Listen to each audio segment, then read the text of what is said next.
अस्सलामुअलैकुम। Welcome to एमराद। दोस्तों, दो बहुत अहम चीज़ों पर बात करने जा रहे हैं। हमारा पहला टॉपिक ग्वादर पर होने वाला एक बहुत बड़ा हमला है और पाकिस्तान की ड्रोन स्ट्राइक है। और उसके बाद हम बात करेंगे कान एयरक्राफ्ट के हवाले से, जिस पर वेपन इंटीग्रेशन के ट्रायल्स अब शुरू होने जा रहे हैं। इन वेपन इंटीग्रेशन के ट्रायल के साथ साथ इसकी एक नई तस्वीर भी मंजर-ए-आम पर आई है, जिसको लेकर हम बात करेंगे।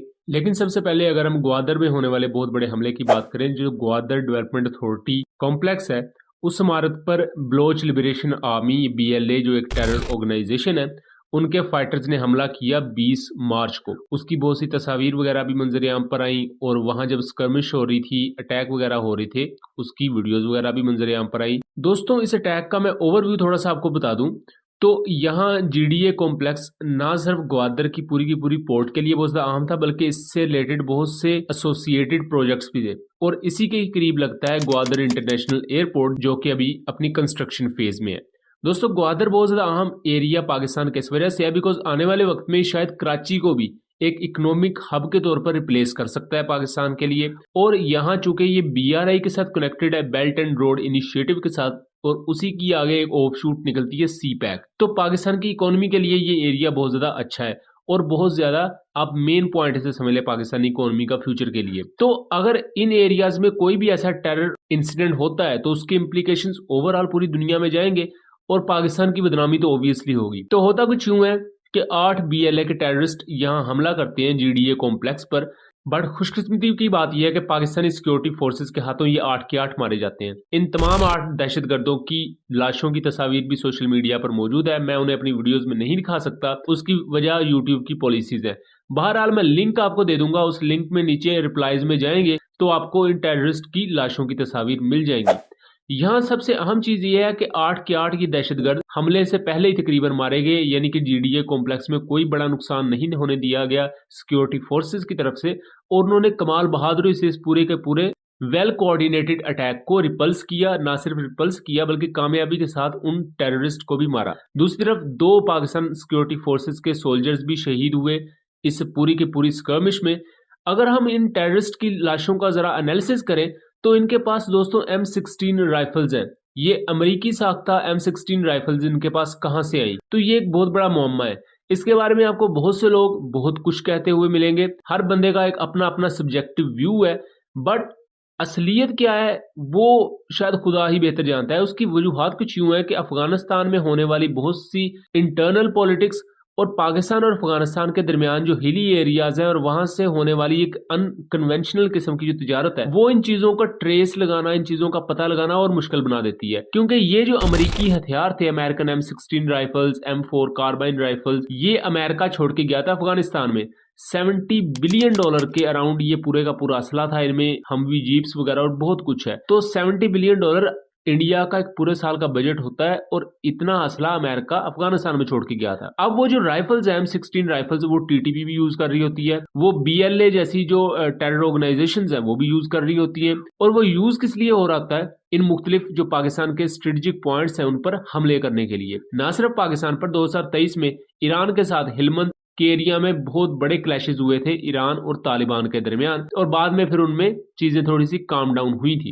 दोस्तों, अगर ये अटैक अल्लाह ना करे कामयाब होता तो यहाँ बहुत ही ज्यादा नुकसान हो सकता था, क्योंकि जो ग्वादर पोर्ट अथॉरिटी है, इसके इस कॉम्प्लेक्स के साथ मुल्हिका बहुत से दूसरे प्रोजेक्ट्स भी हैं यहाँ, यानी कि पूरी एक हाउसिंग स्कीम है। उसके अलावा यहाँ आपको एक हॉस्पिटल तक देखने को मिलेगा, करीब ही आपको इंटरनेशनल एयरपोर्ट जो कि तामीर हो रहा है वो देखने को मिलेगा। सो यहाँ बहुत से सिविलियंस भी काम कर रहे होते हैं। यहाँ पाकिस्तान मिलिट्री भी वहाँ डिप्लॉयड होती है।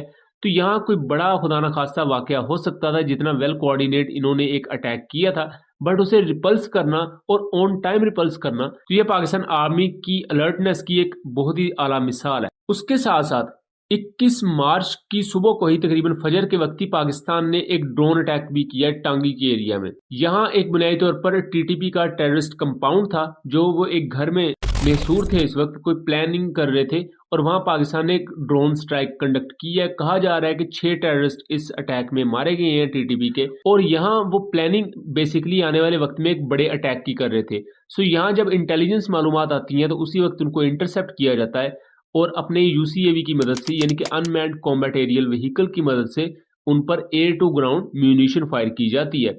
इस पूरी स्ट्राइक में कौन सा ड्रोन यूज हुआ है इसके बारे में कुछ भी कहना अभी कबल अज़ वक्त होगा, लेकिन यहाँ अंदाज़ा लगाया जा सकता है कि हो सकता है हमें शापर या विंगलोंग 2 जैसा कोई ड्रोन हमें इन एक्शन नज़र आ सकता है इस एरिया में।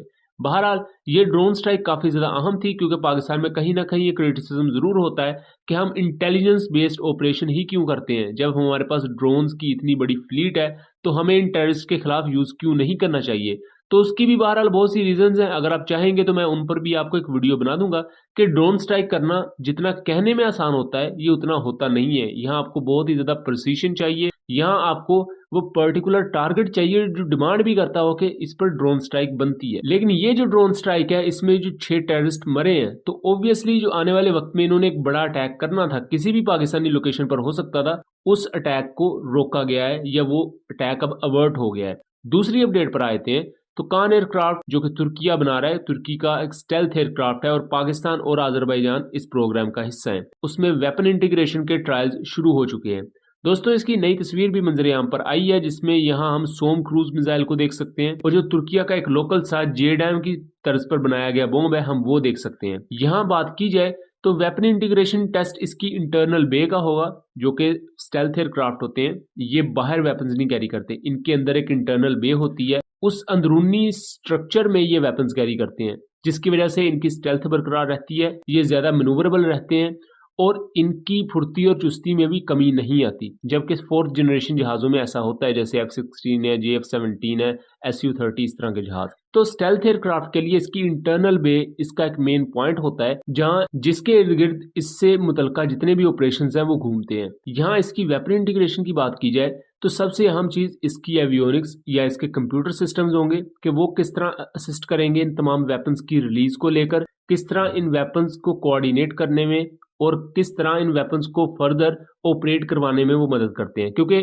सेम इसी तरह के सॉफ्टवेयर ग्लिचेस और सॉफ्टवेयर से रिलेटेड प्रॉब्लम हमें F-35 में भी देखने को मिल रही हैं, जहां F-35 का जो ब्लॉक 4 बनाया जाएगा उसमें प्योरली उस पूरे के पूरे पुराने सॉफ्टवेयर को ही चेंज किया जाएगा। यहाँ अगर कान एयरक्राफ्ट को देखा जाए तो कान एयरक्राफ्ट के लिए ये जो एवियोनिक्स से रिलेटेड एक पॉइंट है, ये बहुत ज्यादा क्रूशल होने वाला है। यहाँ हमें वेपन इंटीग्रेशन टेस्ट के दौरान जो तस्वीर निकलकर सामने आई है, यहाँ सोम क्रूज मिसाइल देखा जा सकता है, यानी कि तुर्किया इसे बाकायदा मल्टी रोल फाइटर एयरक्राफ्ट बनाने की तरफ जा रहा है, ना कि F-22 की तरह सिर्फ एयर सुपीरियोरिटी फाइटर जेट। क्योंकि जो अमेरिका का F-22 रैप्टर है, ये भी है तो स्टेल्थ एयरक्राफ्ट, अपने डिजाइन में कान एयरक्राफ्ट जैसा ही है एक हद तक। ये एयर टू ग्राउंड हमला कर ही नहीं सकता, ये सिर्फ और सिर्फ हवाई जंग लड़ सकता है। जबकि ये बहुत बड़ा फिर एक ड्रॉबैक आ जाता है कि इतना महंगा जहाज हो स्टेल्थ एयरक्राफ्ट और वो जमीनी हमला ही ना कर सके, तो फिर वो बहुत ही ज्यादा सरदर्द बन जाती है, आपकी ऑपरेशनल कॉस्ट भी बहुत ज्यादा बढ़ने लग जाती है।